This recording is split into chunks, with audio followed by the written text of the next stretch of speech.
ver lo que es lo importante que es volver a ver las cosas. Esta mañana estuve estudiando y digo, pero ¿dónde está la Virgen aquí? Porque lo puse de Rollo María, y Rollo María es muy devoto de la Virgen, pero es un tema que ya van a ver ustedes, que no se consideró porque no se lo pensó, pero al meterla y considerarla como corresponde, cambian algunas cosas.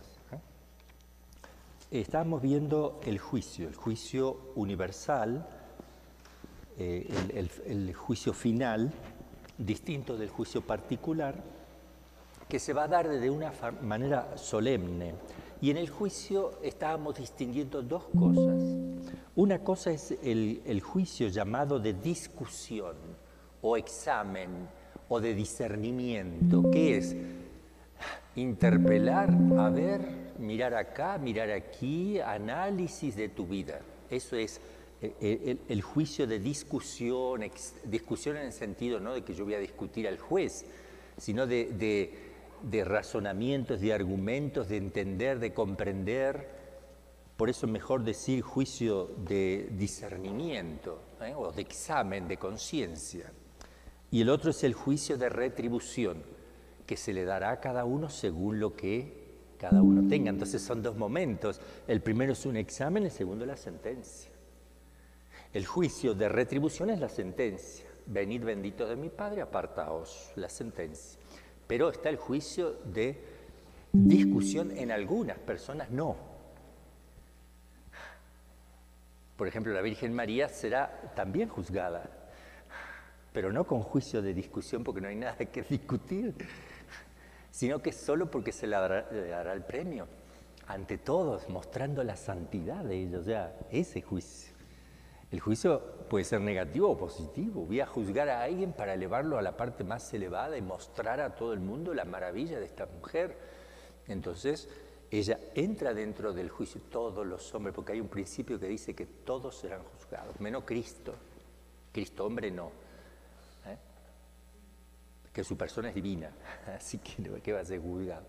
Pero María sí, y los ángeles. Entonces, distinguimos esas dos cosas, entonces el juicio de examen y el juicio de retribución.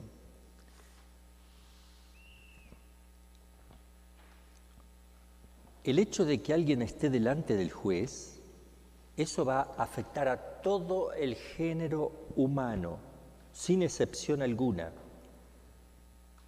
Eso es de fe. Juzgará a los vivos y a los muertos. Entonces, todo lo que haya estado vivo, que tenga uso de razón, será juzgado, o que tenga conocimiento. Ángeles y hombres. Segundo, los que hayan vivido en este mundo de tal manera, inocentes, que nunca cometieron ningún pecado mortal ni venial, por ejemplo, la Santísima Virgen María, no serán juzgados con juicio de discusión, pero también entra aquí, entre los adultos, los que no han tenido uso de razón nunca, fueron bautizados nada más, pero no tienen capacidad, no tienen la libertad, por tanto, el uso del libre arbitrio y no pueden pecar, son como ángeles, los niños o personas mayores que son como ángeles. Se le dice así, no son ángeles, como ángeles, cuidado con eso, porque la gente cree que uno en el cielo va a ser como un ángel, que se transforma en ángel, eso es de la nueva era. El hombre será hombre. Pero hay personas y bebés que han sido abortados, están en manos de Dios, y otros que han sido bautizados y murieron enseguidita, sin tener uso de razón nunca. Entonces esos no serán juzgados con juicio de discusión. ¿Qué hiciste, qué no hiciste? No. Sino el premio para ellos. Dejamos entre paréntesis los que son abortados sin el bautismo. Eso se lo dejamos en manos de la Virgen María, que está mucho mejor que esté en un libro y en nuestra cabeza. Lo dejamos en manos de la Madre. Porque nada ha dicho la Iglesia acerca de ellos, que los matan sin bautismo. No se sabe, no pasaron por nada, ninguna prueba de nada, ni siquiera los padres que lo han bautizado, la incorporación a Cristo, nada. Los que mueren en gracia de Dios, habiendo cometido en vida algún pecado, serán juzgados con las dos cosas. Todos nosotros seremos juzgados con juicios de discusión, de examen y también de juicio de retribución. En cambio, los paganos, los ateos, los que murieron en pecado mortal,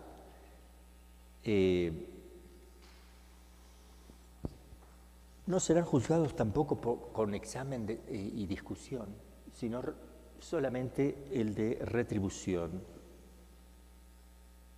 porque no tuvieron ningún tipo de conocimiento de nada, vivieron como ateos, solo la sentencia, y murieron como animalitos, ¿verdad? Sin Dios, directamente no hay nada que juzgar ya, con juicio de discusión, sino que directamente a la sentencia. En cambio, dentro de ellos puede haber algún hombre de buena voluntad, que entonces sí, según la ley natural, como dice el Concilio Vaticano II y como lo enseña Santo Tomás de Aquino también, pero el Concilio lo vuelve a tocar, hay gente de buena voluntad que no sabía, en realidad, nunca tuvo la posibilidad y murió antes de conocer plenamente la verdad de Cristo. Ni siquiera nadie le enseñó que Dios existía, pero vivió naturalmente creyendo en un ser superior, etcétera, y moralmente se ajustó de la mejor manera porque quiso ser bueno. Entonces se llama hombre de buena voluntad, que Dios lo va a tener en cuenta para incorporarlo en el momento de morir a la Iglesia Católica, en virtud de la gracia de Cristo Redentor. Entonces hay una incorporación, por eso puede salvarse, pero solamente eso lo sabe Dios. Yo no puedo decir, este es un hombre de buena voluntad, se va a salvar. No sabemos lo que... Porque el de buena voluntad, cuando sabe que es un hombre de buena voluntad y dice, yo soy de buena voluntad, me voy a salvar, ya perdió, ya no es de buena voluntad, porque está planteándoselo. A ver, todo ser humano tiene que plantearse la verdad y buscarla en profundidad, porque está hecho para eso. Quien no lo haga, ya entra la pereza, la desidia, la indiferencia acerca de la verdad, pero la verdad es algo que atrapa naturalmente al ser humano. Por eso los niños preguntan todo. ¿Y por qué? ¿Y por qué? Todo. Porque está hecho para eso, pero después uno lo puede truncar a eso, lo puede ir rompiendo, destruyendo, porque no le interesa, solo le interesan sus cositas. No se plantea nuevos interrogantes, pero porque está deformado por él mismo es. Por eso la apertura a la verdad es maravilloso. Por eso la apertura a la verdad nos hace libres.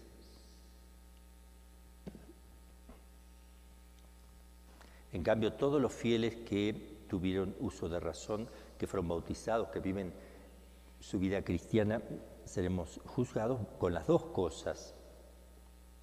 Los ángeles y los demonios no van a ser tampoco juzgados con juicio de examen. A ver, te vamos a examinar cuántas obras buenas hiciste. No, ellos no. Lo de ellos fue solo un acto. Entonces, juicio de retribución, nada más, la sentencia, indirecto y secundario, porque no es tan exacto como el del hombre. Es instantáneo, eso. Va a haber una diferencia ahí.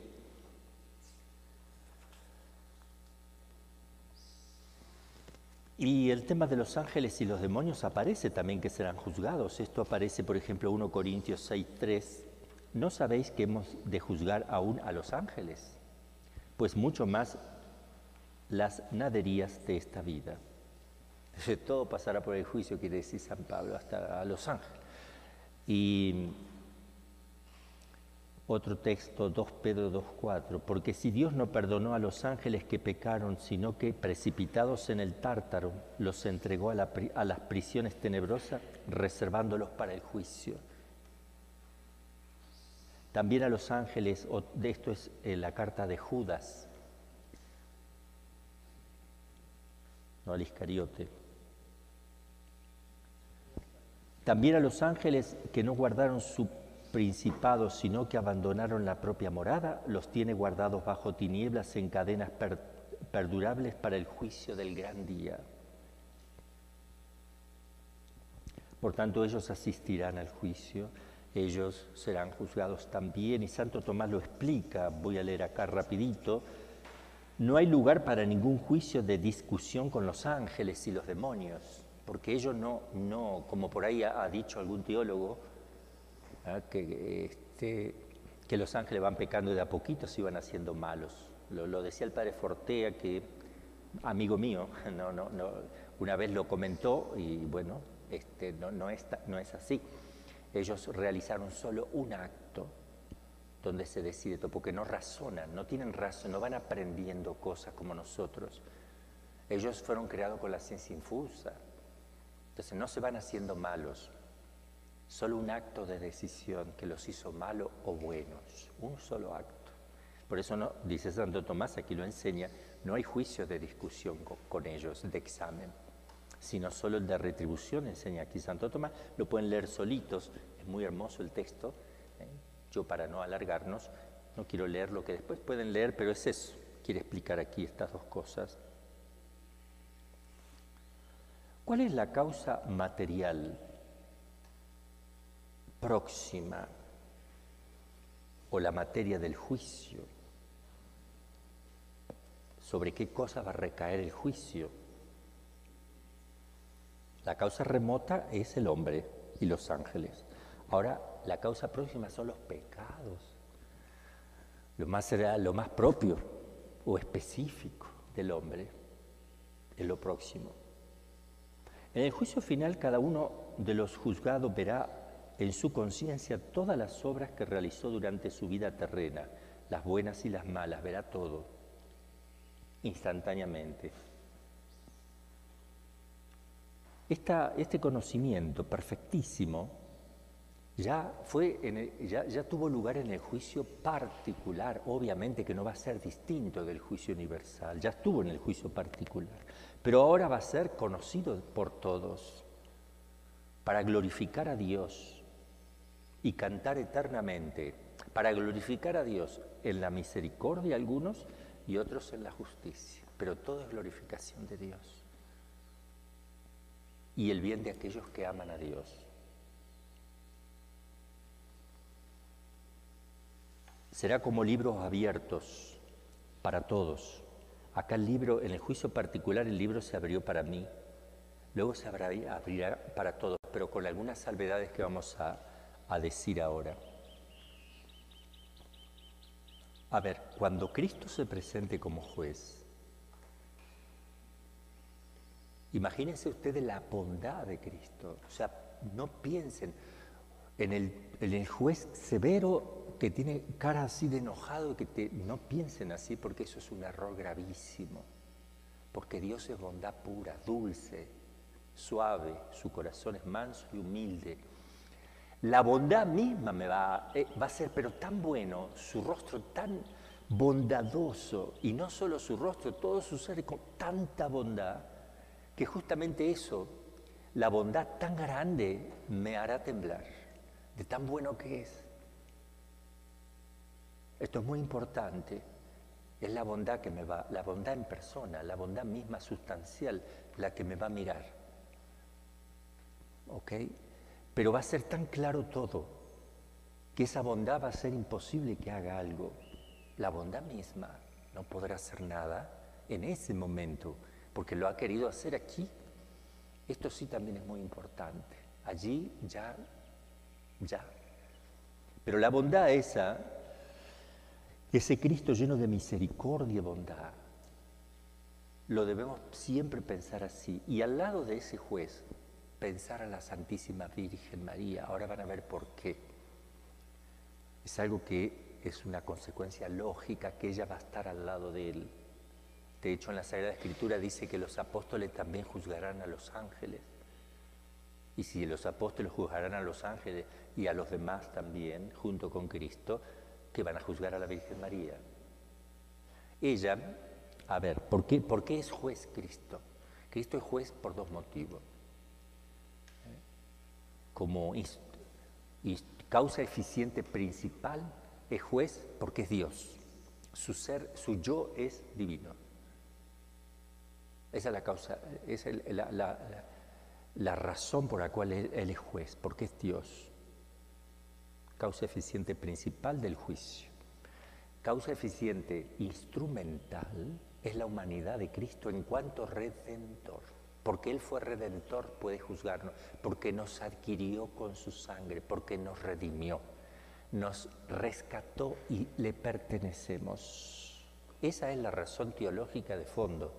Ahora, si María es corredentora, en dependencia y unión con Cristo, obviamente esa es la corredención, pero corredimir significa conquistar también con, adquirir derechos sobre nosotros con Cristo. Ella también actúa, porque Adán y Eva, los dos nos enterraron en el abismo del pecado original. Ambos. Necesitábamos que venga la pareja nueva, ambos. Uno en dependencia del otro. Eva dependía de Adán, lo sacó de su costado. Por eso nace también de su costado la iglesia, del costado de Cristo, ¿verdad? Pero en dependencia. No es una dependencia subordinada, es una dependencia, pero no subordinada en el sentido de un orden de dignidad, sino un orden lógico, donde primero está el número uno y después está el número dos. No pueden estar los dos el número uno. No, sino los dos son el número uno, es lo mismo. Siempre hay un orden lógico, uno y luego el otro, como la Trinidad Santísima. ¿Cuál es el primero? No es el primero en orden de dignidad, sino lógico. El Padre lógicamente tiene que estar primero.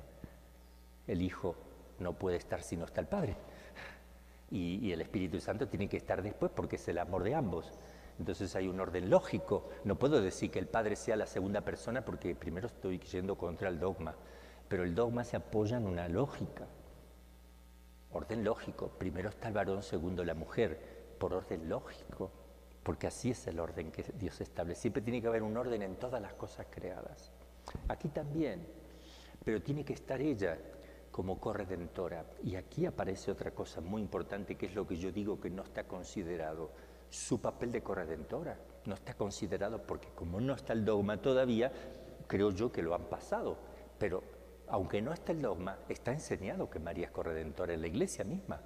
Ahí, si ustedes ven el tratado que escribí de la corredención, ahí está explicadito, que de hecho tenemos que tener esa clase la próxima vez que tengamos Mariología, justo toca la corredención. Entonces ella va a estar como juez, porque le pertenecemos.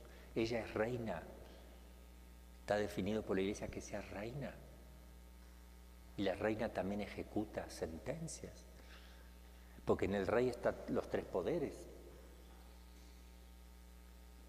El poder legislativo, el poder ejecutivo y el poder judicial.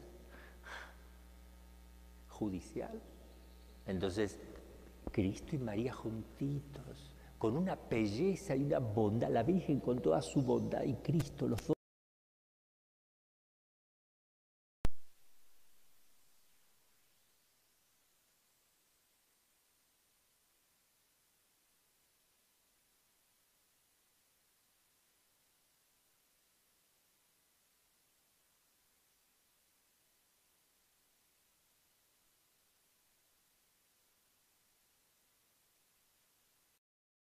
Nos tiene que producir santo temor, no miedo.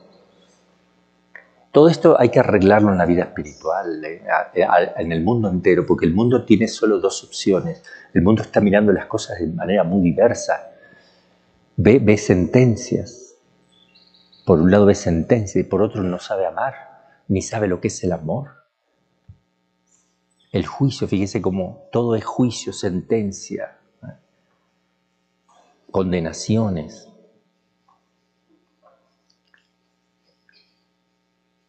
La misericordia hoy día es con los perros, los gatos, que no se les llama misericordia. Ya no hay misericordia.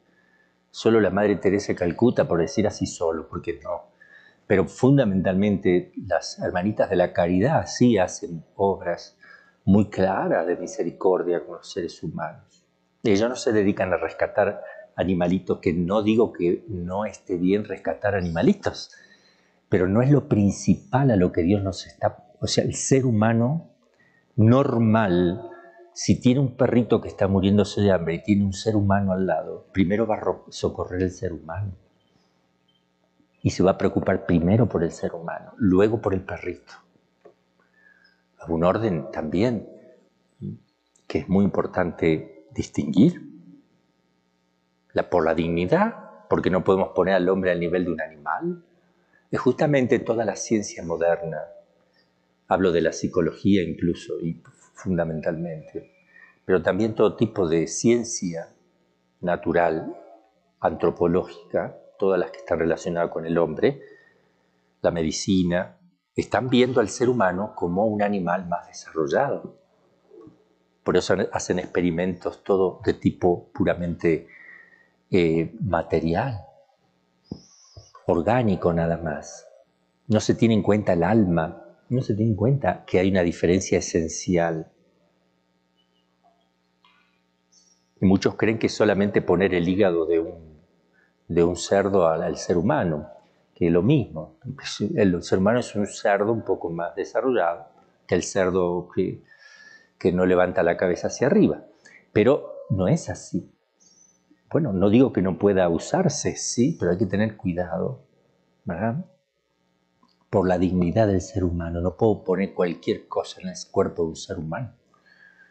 Y ahí empieza toda la manipulación genética, donde se puede tratar una rata para experimentar qué pasa con la clonación y llevársela al hombre después, como si fuera una rata más grande. Que no quiere decir que no haya rateros entre hombres. Pero no son ratas. Bueno,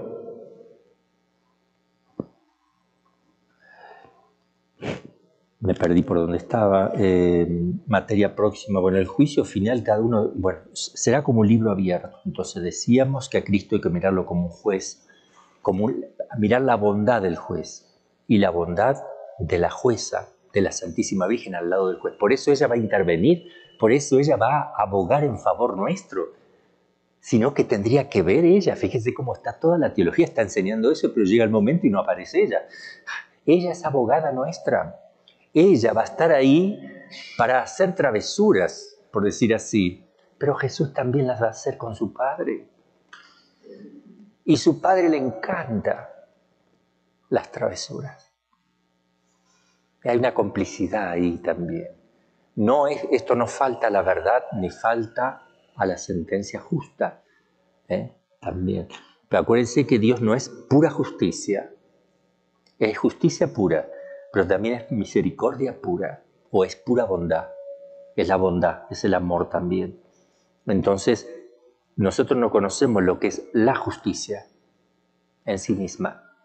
Conocemos hombres que tienen que ejercer la justicia que no lo hacen correctamente, porque siempre hay falencias. Tampoco conocemos la bondad pura, no conocemos. Acá se juntan no para mezclarse, se distinguen perfectamente porque la misericordia no anula la justicia al mezclarse, ni la justicia de la misericordia. Pero si hay que poner un orden de primacía, si quieren lógico llamarle, primero está la misericordia.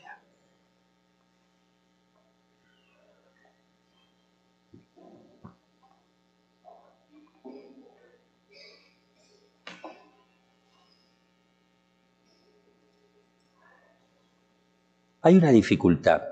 ¿No parece conveniente el conocimiento perfecto de todas las obras buenas o malas realizadas en la vida? Parece que no es bueno eso, porque alguno dirá, no, que no se vea nada.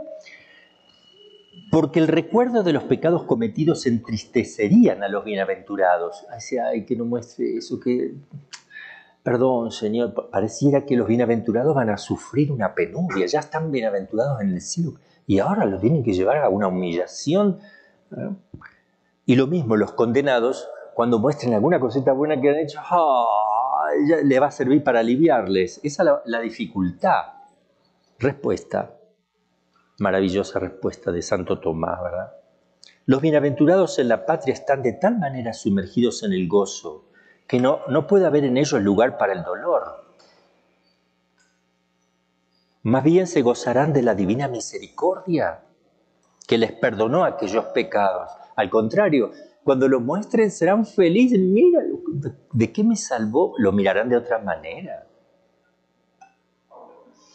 Algo parecido a como ahora mismo los ángeles de la guarda se gozan de la divina justicia que resplandece en el pecador al permitir que por su culpa le abandone la gracia y caiga en el pecado, a pesar de que custodian a esa alma y cuidan solicitamente de su salvación.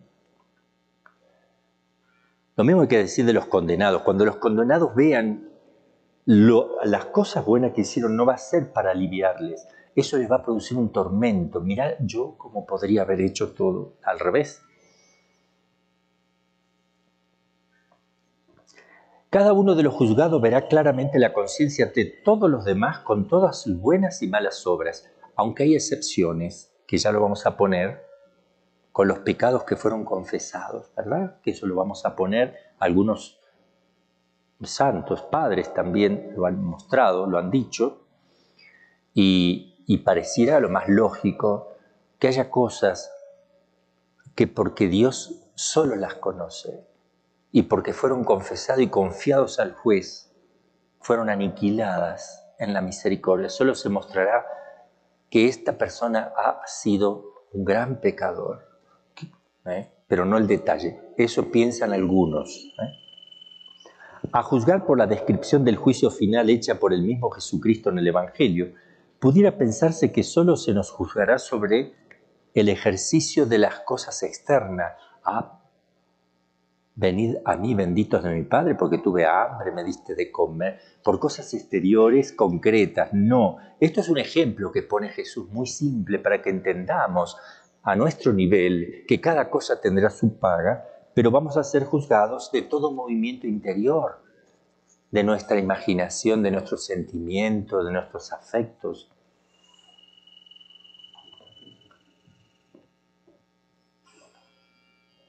Hasta los más íntimos detalles, porque Dios ha de juzgar todo, aún lo oculto, y toda acción, sea buena o sea mala. Eclesiastés 12:14. Porque todos hemos de comparecer ante el tribunal de Cristo para que reciba cada uno según lo que hubiera hecho por el cuerpo bueno o malo. 2 Corintios 5:10. Por tanto, aparecerán los pensamientos en primer lugar. Por eso dice San Pablo en 1 Corintios 4:5, el Señor iluminará los escondrijos de las tinieblas y hará manifiestos los propósitos de los corazones. Palabras, Mateo 12:36, y yo os digo que de toda palabra ociosa que hablaren los hombres habrán de dar cuenta el día del juicio. Obras, el justo juicio de Dios que dará a cada uno según sus obras, Romanos 2:5-6. Omisiones, pues al que sabe hacer el bien y no lo hace, se le imputa pecado, Santiago 4:17.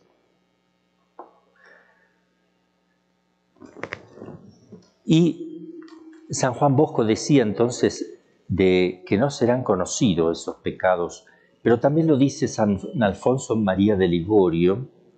Dice así, los pecados de los elegidos en sentir del maestro de la sentencia, según San Pedro Lombardo, maestro de la sentencia, y otros muchos teólogos, no serán descubiertos, sino continuarán ocultos, según lo que dice David en el Salmo 31:1. Bienaventurados aquellos cuyas iniquidades han sido perdonadas y cuyos pecados han sido encubiertos.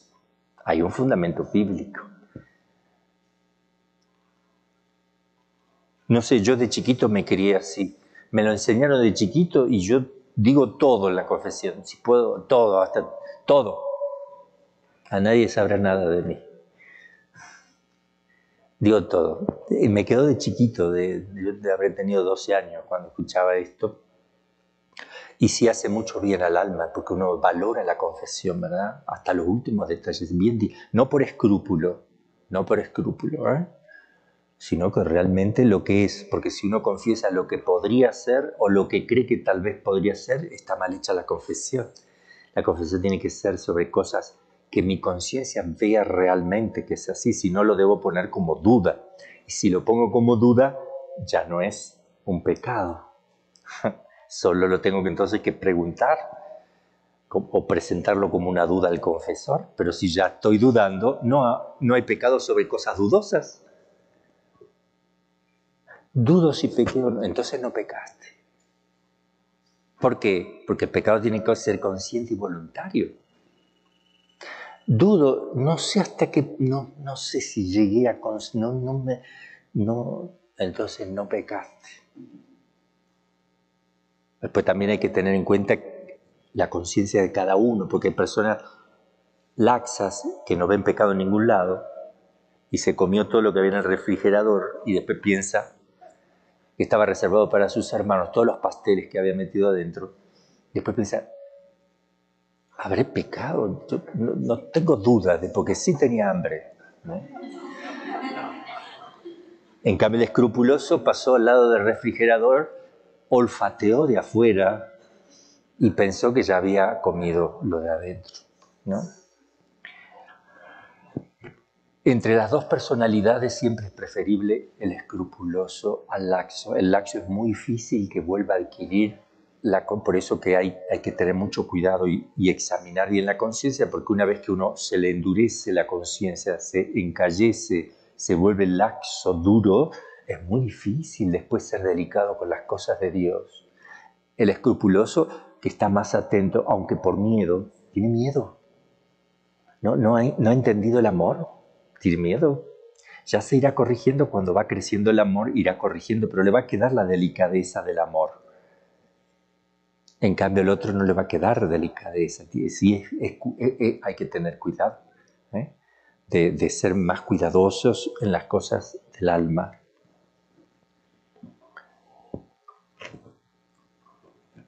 Bueno. A ver, así, quedamos que los pensamientos, palabra, obra y omisión. San Juan Bosco, entonces, él enseña esto, San Luis, San Alfonso también, que ya lo vamos a ver un poquito más adelante. Vamos a ver ahora la causa formal del pecado, del juicio. ¿Cuál es la causa formal? La sentencia. Vamos a ver la sentencia entonces, causa formal, lo que hace que eso sea juicio. La sentencia.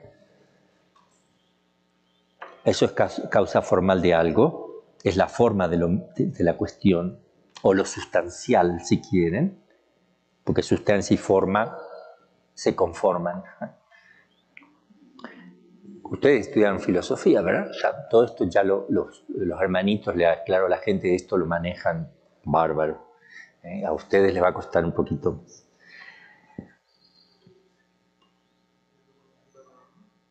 Bueno, la sentencia. Hay dos sentencias. La individual, que va a darse en el momento de la muerte, y la colectiva.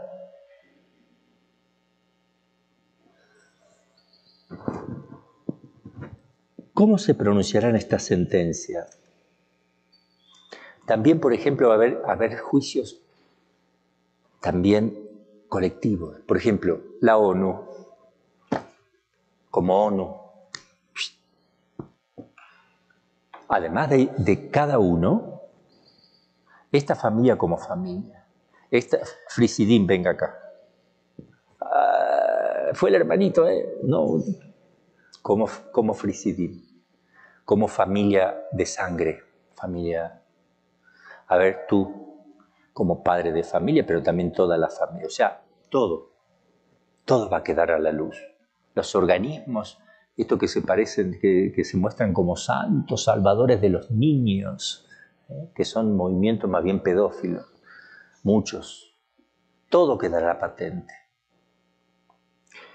Aunque nada cierto se sabe sobre esto, San Agustín, Santo Tomás y la mayoría de los teólogos se inclinan a opinar y creer que todo se realizará rapidísimamente por una locución puramente intelectual. Todo quedará iluminado inmediatamente. No es que se van a sentar ahí, no sé, 700.000 millones de años, que no es nada al lado de la eternidad, juzgando uno por uno. No. Será rapidísimo, como con locución puramente intelectual, dicen ellos, dirigida directamente a la conciencia de los hombres y de las instituciones. pero que todos lo sabrán. Rapidísimamente no significa instantáneamente, sino un tiempo, pero un tiempo breve, un tiempo que no es el tiempo de aquí.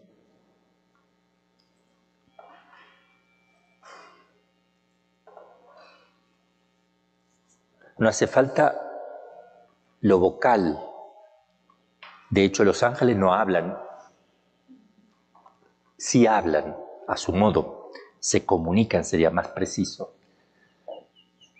Y se van a comunicar con el hombre. El diálogo entre hombre y ángel será no a través de la palabra, que no necesitan. Por eso el hombre, el cuerpo glorificado, podrá comunicarse de las dos maneras. Podrá directamente hacer el diálogo del ángel, que es con locución interior, sin emisión de voz.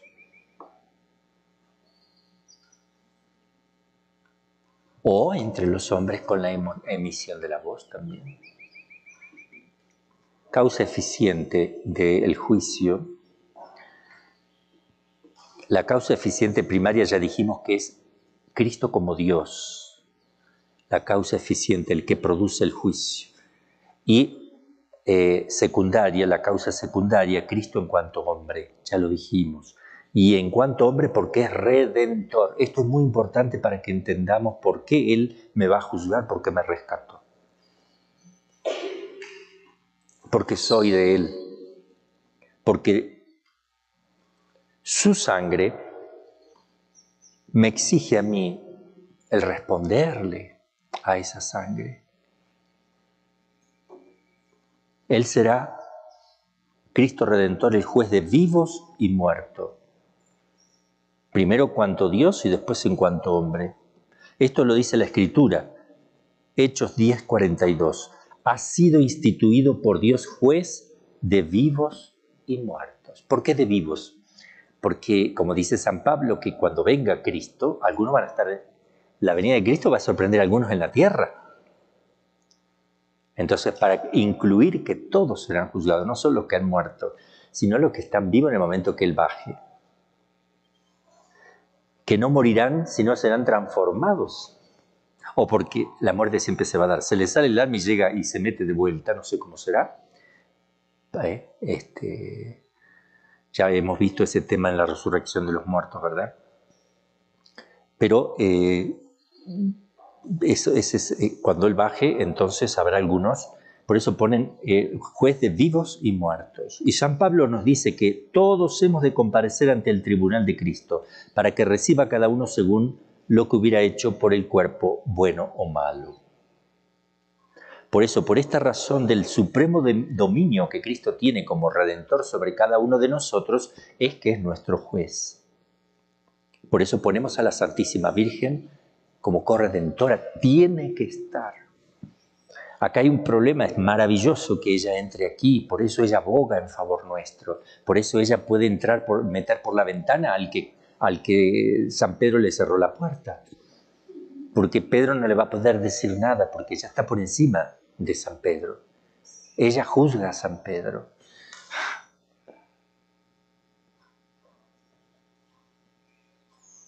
Con este toque materno nos da paz. Pero no nos hace dormir en los laureles, sino que nos compromete más todavía.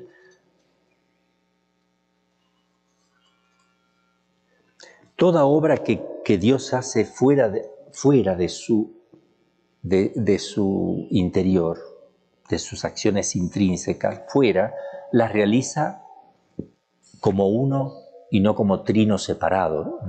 El Padre no actúa hacia afuera solito, o hacia afuera el Espíritu Santo solito, o el Verbo, o el Padre y el Espíritu Santo solo y el Verbo no. Hacia afuera los tres actúan conjuntamente, solo hacia adentro lo hacen no conjuntamente, porque el Padre engendra al Hijo, pero no lo engendra el Espíritu Santo, y solo lo engendra el Padre, el Hijo no engendra tampoco. El Padre y el Hijo expiran el Espíritu Santo, ya los dos expiran, pero engendra solo el Padre y expiran dos. Y el Espíritu Santo es el expirado. Nunca hay tres. Los tres hacia adentro, los tres no hacen lo mismo, sino que justamente o lo hace uno solo o los dos y uno no. En cambio, hacia afuera, todo es conjunto. Por eso esto es importante, porque uno dice, a ver, ¿me juzgará el Padre, me juzgará el Espíritu Santo en el juicio final? No, me juzgará Dios en cuanto Dios, trino y uno, no separadamente. Por eso está Cristo. Cristo, que es el Verbo de Dios, Él como hombre, ¿sí?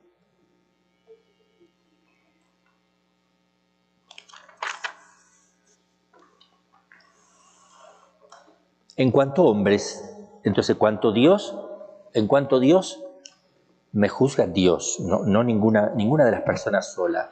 Cuando Cristo lo hace, no lo hace solo el Verbo, lo hace el Padre y el Espíritu Santo también conjuntamente. Así como la creación se atribuye al Padre, pero lo hace el Padre, el Hijo y el Espíritu Santo, es obra de la creación. Pero se le atribuye solo al Padre, porque se le apropia al Padre. Como la santificación se le apropia al Espíritu Santo, pero es obra de los tres. El Padre también santifica y el Verbo. Bien, entonces quedó claro que primariamente es Dios, en cuanto Dios que juzga, y secundariamente Cristo Redentor, en cuanto Redentor de la humanidad entera. Y aquí quiero poner, y aquí modifiqué yo, aquí en la memoria, María entra como corredentora, porque si es Cristo Redentor el que juzga como causa instrumental, María, si es corredentora, también es con causa instrumental de ese juicio. Eso es nuevo, eso está aquí ahora, lo metí en los apuntes nuevos, lo puse porque no está considerado eso, no que está negado, no fue considerado nada más. No sé si se pasó o no se lo consideró, simplemente, pero no se lo está negando.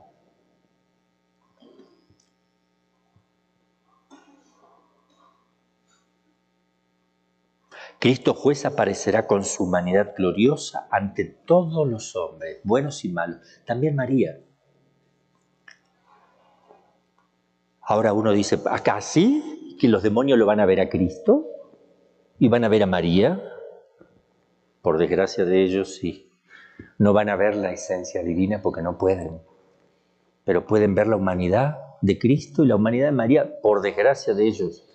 Y los demonios lo viven cuando ellos ven que está ahí María. Ellos ven que está ahí Jesús. Se la tienen que aguantar, les da terror. Sí lo verán. Pero para tormento de ellos, obviamente. No contemplarán la divinidad jamás. La belleza de María y la luz que ella va a irradiar los va a atormentar. La belleza de Cristo, su poder, ellos sí lo ven a Cristo, ellos sí. Acá, a ver si entendemos algo. Ellos ven a Cristo como juez tremendo, severísimo, que anda con una masa gigante, infinita, que se lo va a dar por la cabeza, con una cara de ira, los ojos llenos de ira, así lo ven ellos. Pero no lo es, no es así, porque ellos adentro solo perciben eso. Por eso es el acusador de nuestros hermanos, el que los acusaba diario, acusa a los hermanos de Cristo. Los que están en la gracia, es el acusador. Por eso no tenemos que ver nosotros el juicio de esa manera. No tenemos que deformar, no le gusta, le duele a Jesús, porque quiere que le veamos toda su parte bondadosa, pero justa, pero bondadosa.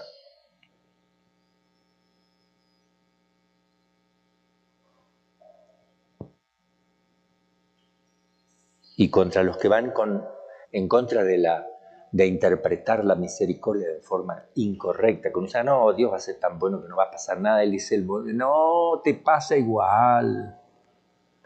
A ver, pon la mano en el fuego y di no me va a pasar nada porque Dios es bueno. Te vas a quemar, porque eso es el orden natural de las cosas. Para que no te queme hay que hacer un milagro, ¿verdad? Pero en el orden natural sí te vas a quemar. Y estas cuestiones de juicio van en el orden sobrenatural, que es mucho más profundo todavía. Iba a poner un ejemplo de, si tú pones el dedo en el enchufe te vas a morir, pero acá nadie se muere por meter el dedo en el enchufe porque en México y Estados Unidos hay 110 de corriente. En Argentina es como en Europa, son 240. Si uno pone el PUC, quedó quemado. Muere mucha gente electrocutada, mucha. Los niños, en las tomas corriente hay que poner unos plastiquitos que se colocan para que el niño no meta un clavo ahí, porque queda literalmente quemado, sale el humito, mata.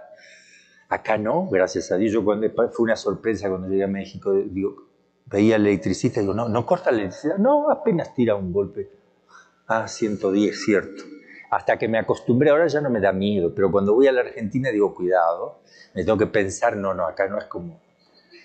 Iba a poner el ejemplo, porque allá ponemos mucho el ejemplo de si pongo el dedo en el enchufe, el Señor... No voy a decir, Dios es muy bueno, no me va a pasar nada. Sonido exclusivamente para la monitorización. Eso nos evita este tipo de porque problemas. Ya lo sabes que te va a pasar. Bien, eso lo sabes, aunque no lo sepas, tendrías que haberlo sabido. Bueno.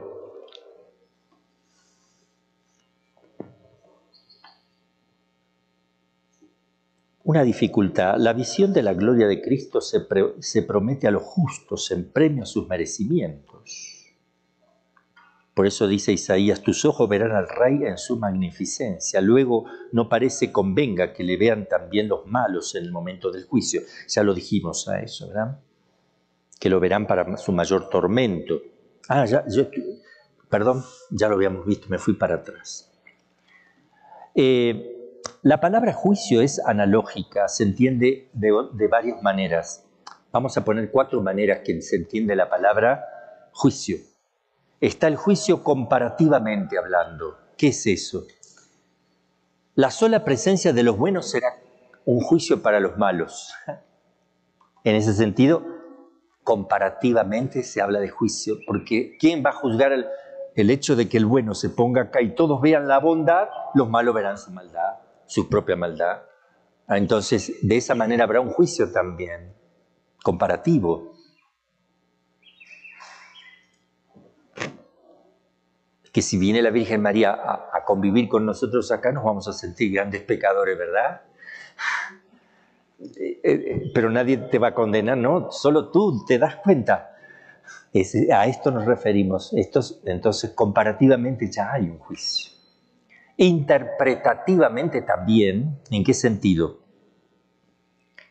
Se dice que juzgarán a los demás todos aquellos que aprueben y aplaudan las justas sentencias del juez. Interpretativamente, es decir, cuando el juez dictamine algo, los buenos ovacionarán, darán gloria, bendito sea, y los malos, no, tanto sea para ellos como para los otros, o sea que los buenos aprobarán, por eso se llama interpretativo, juicio interpretativo, porque los malos no aplaudirán al juez en cada sentencia. Por semejanza con el juez.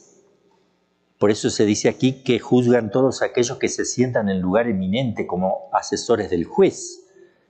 Por eso los apóstoles, y por eso ante todo la Santísima Virgen como corredentora, se sentará al lado del juez. Eso no está considerado, pero cuando a ella la nombren, cuando proclamen el dogma, así como cuando se proclamó el dogma de la Inmaculada Concepción, inmediatamente salió el de la Asunción a los cielos, porque es una consecuencia lógica.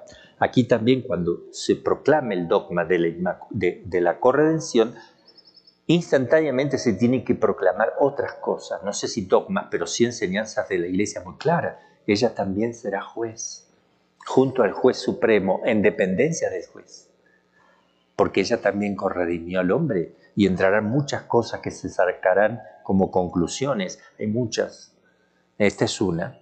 Por eso ella es reina. Y repito, la reina, como el rey, tienen los poderes concentrados. No es democracia, donde el poder ejecutivo va por un lado, el judicial por otro, y el poder legislativo por otro. Acá todo está concentrado en el rey y la reina, por tanto. Y un juicio por ejemplariedad. Juzgarán todos aquellos en cuyos corazones se contienen los decretos de la divina justicia, por los que han de ser juzgados los hombres. En este sentido suele decirse que el libro que contiene la ley juzga al malhechor. Y este modo de juzgar corresponde a todos los santos, según la expresión de San Pablo. Se parece mucho al primero, comparativamente, y el de ejemplariedad.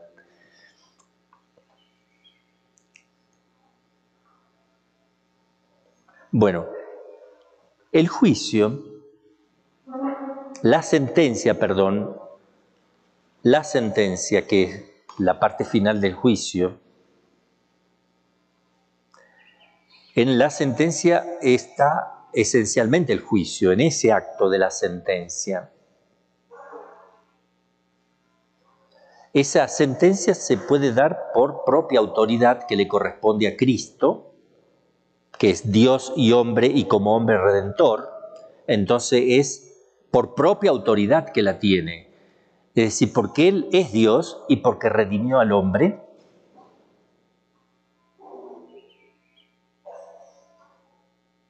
Por derecho de conquista, por autoridad propia y derecho de conquista. Porque al ser redentor nos conquistó. Y aquí entra María también, no porque sea Dios, sino por derecho de conquista.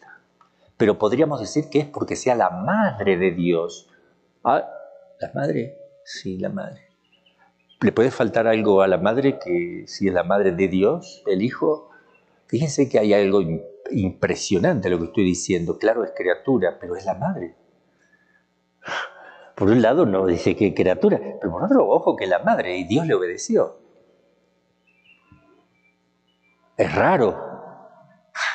Nuestro Dios tiene comportamientos extraños. Que sean extraños no significa que sean raros. Sí, son raros para nosotros. ¿Cómo va a ponerse a obedecer a la criatura?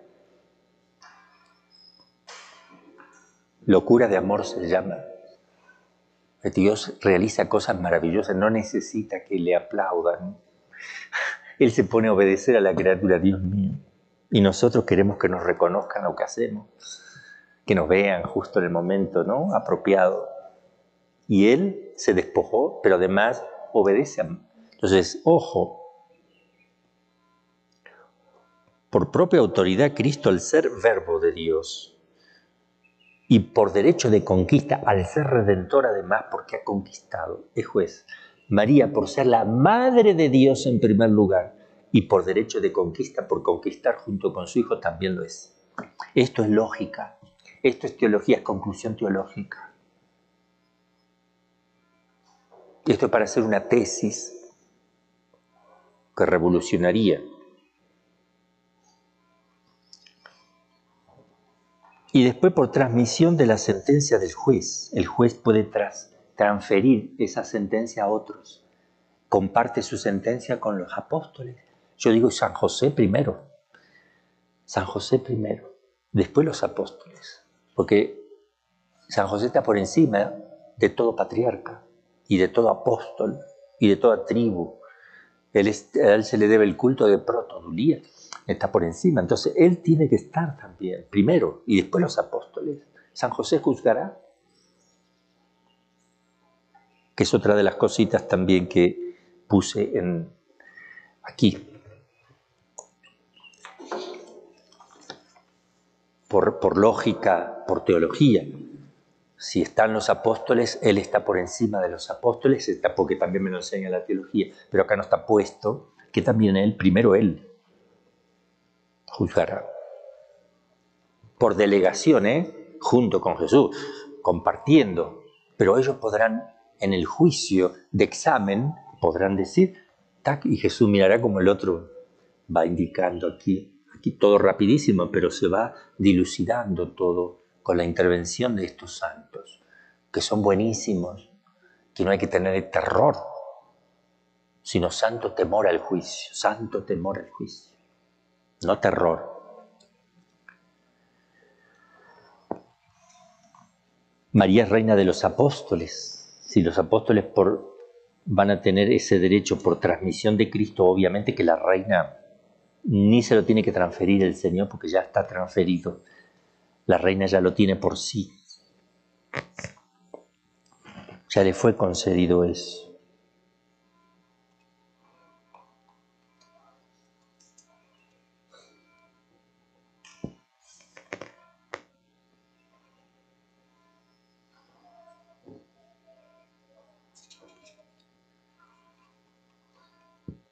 Los ángeles, en cambio, no le corresponde juzgar a los hombres. Hay algo extraño ahí. Para mí, y es sorprendente, ellos tienen una naturaleza más perfecta que el hombre. Son superiores en naturaleza. Y nos pueden ganar, y casi seguro, en gracia, aunque no todos, porque un hombre puede superar un ángel en gracia. Como el caso de María Santísima. Reina y está por encima de la gracia de todos juntos, imagínense. Porque eso depende del amor. Si bien la manera de amar a un ángel o un hombre es el mismo, la sustancia es distinto, la sustancia es la misma. Dios es amor. Es el mismo amor hecho de formas distintas. Y el amor, el grado de amor es lo que determina el grado de santidad y de gracia también. Entonces, es de notar finalmente que los ángeles no les corresponde juzgar a los hombres, ni siquiera como asesores del juez, ya que para ello se requiere la participación de la naturaleza humana, para hacerse visibles a todos, buenos y malos, como se hará visible el juez con su humanidad santísima. Si bien en cierto sentido puede decirse que juzgarán también los ángeles, de alguna manera, en cierto sentido, en cuanto que asistirán al juicio como testigos de los actos del hombre, aplaudirán la justicia, entonces en ese sentido, pero no van a ellos sentarse como los apóstoles y algunos santos a juzgar. Cuestiones complementarias. El lugar donde va a realizarse el juicio.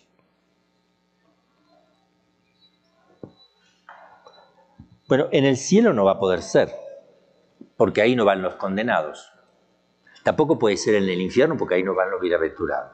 Ya descartamos dos lugares.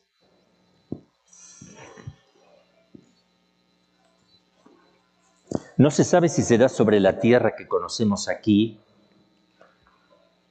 antes de que sea cielo nuevo, cielo tierra, o después.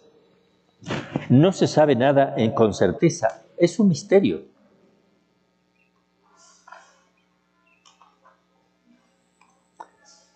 Aunque no necesariamente tienen que estar en un lugar, porque puede realizarse el juicio con un conocimiento intelectual que Dios ponga en todas las personas, donde esté cada uno, ¿verdad? Y de esa manera están todos juntos, porque todos ven todo y todos se ven, y donde cada uno está.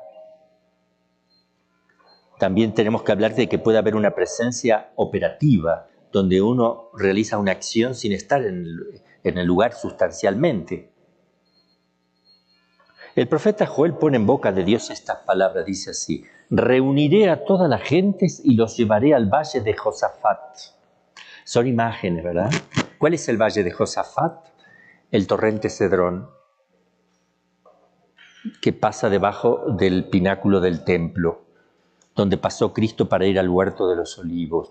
Ahí hay un río seco que en tiempos de lluvia baja de la montaña mucha agua, pero si no está seco, es el torrente Cedrón o el valle de Josafat.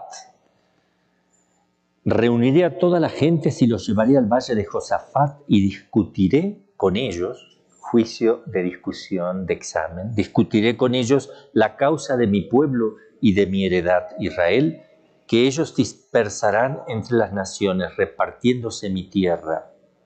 Y dice más abajo: que se alcen las gentes y marchen al valle de Josafat, porque allí me sentaré yo a juzgar a todos los pueblos de enrededor. Meted la hoz, que está ya madura la mies, venid, pisad, que está lleno el lagar, y se desbordan las cubas, porque es mucha su maldad. Muchedumbres en el valle del juicio, porque se acerca el día de Yahvé en el valle del juicio. El sol y la luna se oscurecen y las estrellas pierden sus brillos. A ver, estos son imágenes porque ¿qué había que explicarle? ¿Qué tenía que explicar Dios a esta gente? Lo que es una presencia operativa en un lugar, lo que es una locución interna. No, muy simple. Todo eso son cosas que uno va avanzando en teología y en filosofía, va descubriendo muchas cosas. Entonces no necesariamente tiene que ser un lugar geográfico. Como van a estar físicamente presentes, sí podrían estar. Los cuerpos glorificados pueden o no ocupar lugar, acuérdense, en este lugar pero no pareciera que fuera tomado literalmente, sino que es una forma de entender. Esa reunión será una comunicación que habrá universal. Todos estarán comunicados porque sabrán la sentencia y todo lo que sea, lo que se dictamine en ese momento.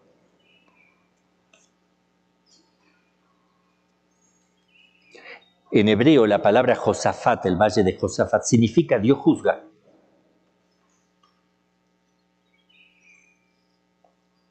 O podría llamarse Valle del Juicio en lugar de Valle de Josafat. Eso para que vean que hay un fundamento para hablar de eso. ¿Por qué en el Valle de Josafat? Porque es el Valle del Juicio. Y ahí aprovecha Dios a manifestar que habrá un juicio. El tiempo. ¿Cuándo va a ser eso? No sabemos ni el día ni la hora. Por eso Jesús dice, cuanto a ese día o esas horas, nadie lo conoce, ni los ángeles en el cielo, ni el Hijo, sino solo el Padre. Pero estad alerta, velad, porque no sabéis cuándo será el tiempo. Solo nos dice que hay que estar alerta. Mateo 13, 32, 33. Y contestando a una pregunta que le hacen los apóstoles, Jesús dice así. Porque le preguntan, ¿qué día será eso? En cuanto al día o a esa hora nadie la conoce, ni los ángeles no os toca a ustedes conocer los tiempos. No os toca a vosotros conocer los tiempos ni los momentos que el Padre ha fijado en virtud de su poder soberano, no les corresponde. No se los voy a decir. Esa misteriosa expresión, ni el Hijo lo sabe, significa conciencia comunicable. No lo sé para decirlo. No lo conozco para darlo a conocer. Por eso, ni el Hijo del Hombre lo sabe, conciencia comunicativa. Así lo enseñan los teólogos, ¿no? Si a mí me preguntan, Padre, ¿tal persona se confesó de tal cosa? No lo sé. ¿Yo estoy mintiendo?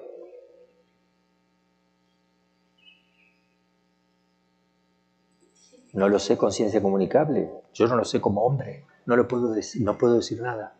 Pero de verdad no lo sé y no diré. No te lo puedo decir. No. No lo sé. Sí lo sabe, Padre, porque usted lo confesó. No lo sé. Y ahí, que te corten el cuello. No lo sé, conciencia comunicable. En la señal del Hijo del Hombre, se dice en la Escritura que entonces aparecerá el estandarte del Hijo del Hombre en el cielo. ¿Cuál será ese estandarte? La cruz. Y se lamentarán todas las tribus de la tierra. Los santos padres interpretan como estandarte la Santa Cruz de Cristo. Hoc signium crucis erit in celum cum Dominus ad judicium venerit. Ayer justamente, el día de la Santa Cruz. San Juan Crisóstomo dice que esa cruz aparecerá más radiante que el sol, hasta el punto de que el astro rey quedará ante ella oscurecido y apagado. Aparecerá este signo de la redención para consuelo de los justos y confusión de los malos.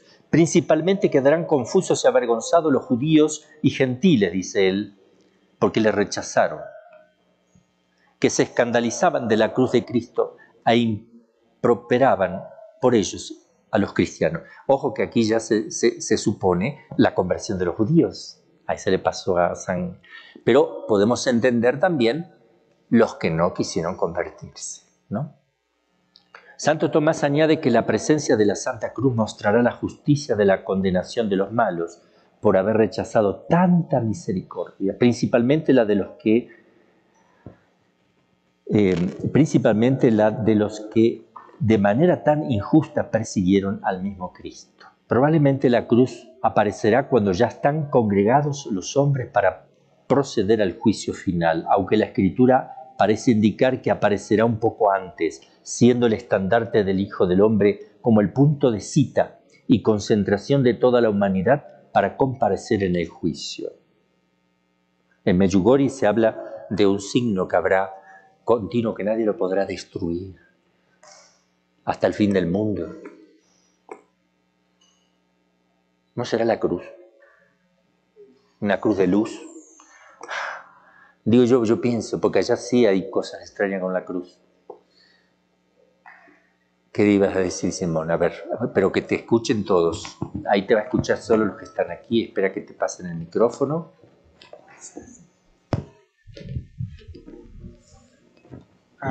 Sí. Lo que usted dice en cuanto a lo de Medjugorje y el Padre Gobi también, la cruz luminosa, se llama el mensaje, y aparece la cruz luminosa en el cielo, será como un juicio en pequeño, como una iluminación de conciencias en la que cada quien se mirará como en un juicio en pequeño, como en el espejo de la justicia divina, y mirará todos sus pecados. Por eso algunos teólogos, interpretando estos dos pasajes, Mateo 24:30 y Mateo 25, dicen que el Mateo 24:30 es el antecedente del juicio final, porque es el juicio, algunos dicen que es juicio de las naciones, porque se lamentarán todas las naciones de la tierra y se darán golpes de pecho, y el otro sería el juicio final, que es posterior al triunfo del corazón inmaculado de María, porque según el padre Castellani tendrá que venir un periodo de paz en la iglesia de la Odisea. Y anteriormente vimos en Cielos Nuevos y Tierras Nuevas, distingue Isaías 65 un periodo de longevidad, de prosperidad, pero no de inmortalidad. O sea, existirá la muerte. En cambio, en Apocalipsis 21 dice que la muerte será derrotada definitivamente. Ese es ya después del juicio final, la resurrección de los muertos. Pero antes, en Isaías 65 profetiza un periodo de paz, un periodo de longevidad, de prosperidad. Y Monseñor Stroigo dice que es como un periodo de la era mesiánica de oro, como que precede al juicio final, ¿no? Entonces este vendría siendo como el antecedente del juicio final, el aviso, que algunos llaman el garabandal, que será como una conmoción interior tan fuerte que muchos volverán a la divina misericordia. Eso es. Ok. No es una pregunta, es un aporte interesante. Sí. Ojo que aclaramos también que en Medjugorje no tenemos certeza total de que sea de Dios. Por ahora la Iglesia deja funcionar y pareciera que sí, pero no hay una sentencia como en Fátima, un juicio de la Iglesia acerca de él todavía. Entonces, nosotros creemos que sí, pero lo ponemos solo para hacer una indicación. El padre Gobi es una persona muy buena, era íntimo amigo de Juan Pablo II, un hombre lleno de Dios que hizo muchísimo bien y convocó muchísimos sacerdotes en el movimiento mariano sacerdotal, miles de sacerdotes en los cenáculos con tanto fruto, ¿verdad? No, se ve un hombre santo, no está canonizado todavía, pero por eso lo podemos ponerlo, podemos citarlo, porque está bien visto, se ven frutos como en Medjugorje, como en él, como en su obra, como en la obra del movimiento mariano. Ojalá algún día lo beatifican y lo canonicen y que Medjugorje sea aprobada también para nuestra certeza total de estas cosas, ¿no? Algunos autores opinan que aparecerá la misma cruz material de Cristo. Bueno, ya son opiniones, la misma que estuvo en el Calvario. Otros que de luz, otros, etcétera, ¿no? Y luego la ejecución de la sentencia. Es de fe que la ejecución de la sentencia será instantánea e irrevocable. No puede haber un arrepentimiento. Es irrevocable. Uno no está acostumbrado, pero en la práctica, en la vida de uno sí hay cosas que son irrevocables. Hay cosas que son irrevocables, que uno se da cuenta que son irrevocables, que no se pueden cambiar. El que nació mujer será mujer. El que nació hombre será hombre. Por más que te disfrace, por más que la mona se vista de seda, mona queda. Es un dicho. Consideraciones morales. Es decir, ¿en qué ayuda todo esto? Este tremendo drama del juicio movió a muchísima gente a hacer penitencia y tomar la vida en serio. San Jerónimo se entregaba con ardor a las más austeras penitencias ante el sonido de la trompeta del juicio que resonaba continuamente en sus oídos. Esos son casos reales, pero bueno, no se da en todo, ¿verdad? San Vicente Ferrer lo tomó como tema central de su predicación, que conmovió a toda Europa entera. Se usaba mucho el tema del juicio, serán juzgados, condenados, todo eso, porque es cierto. Pero ahora se está remarcando algo que también es cierto, que hay que tener cuidado que no quede en segundo plano, que es la misericordia, pero no tiene que anular lo otro. Pero sí es el momento de acentuar este aspecto ahora también, porque en la historia también se da toda la verdad de Cristo queda manifiesta a lo largo de la historia en su plenitud. Entonces hay momentos donde se recalca esto, momentos donde se recalca esto. Y el conjunto de la historia es el que muestra el Cristo total. Entonces también hay que decir, si es cierto todo esto, es tremendo, deberíamos temblar por santo temor al juicio, pero también estar lleno de gozo y de paz, y mucho más aún de paz y gozo en la confianza en la finita bondad de Dios. Esto hay que ahora ponerlo al mismo nivel y subirlo apenas un poco por encima. Entonces sí es importante, estamos llamados nosotros a proclamar la misericordia de Cristo y a confiar y a proclamar, y esto es así. Por esto, estos santos fueron llamados a hablar con firmeza, porque eran corazones que todavía estaban progresando históricamente hacia ese Cristo. Luego viene la revelación del corazón a Santa Margarita. Fíjense, cuando estaba San Vicente Ferrer, que predicaban esto, San Luis Beltrán y todo esto, antes de Santa Margarita María de Alacoque y mucho antes todavía para atrás, en los padres de la Iglesia. Luego viene la aparición a Santa Margarita con un descubrimiento impresionante. Mira mi corazón físico, ¿verdad? ¡Wow! El corazón de Cristo, la reparación, hubo un movimiento. Luego aparece con Santa Faustina la misericordia, que es el contenido de ese corazón. Y ya no hay más, le dice Jesús, ¿qué cosa más puedo yo mostrar que esto? Más no puedo, ya estuvo, el tiempo de la misericordia es ahora, hay que aprovecharla porque después se termina el tiempo. Ya repito que cuando se separa el alma del cuerpo ya no hay misericordia. La misericordia es aquí. ¿Nos juzgará el corazón misericordioso de Cristo? Sí. Con la misericordia que le hemos dejado poder tener aquí. María dirá, este es mío, no lo toquen, porque cuando estaba en vida me hizo esto. Ok, está relacionado con las cosas de la vida, no independiente. ¿Por qué María puede hacer travesuras? Porque Él me llevó una flor. Y se lo mostrará a Jesús. Pero ven que fue en la tierra. No es allá, independiente de las cosas de la tierra, no. Por eso hay que hacer cosas aquí. Murió con mi escapulario. No me lo toques. Pedro, la llave.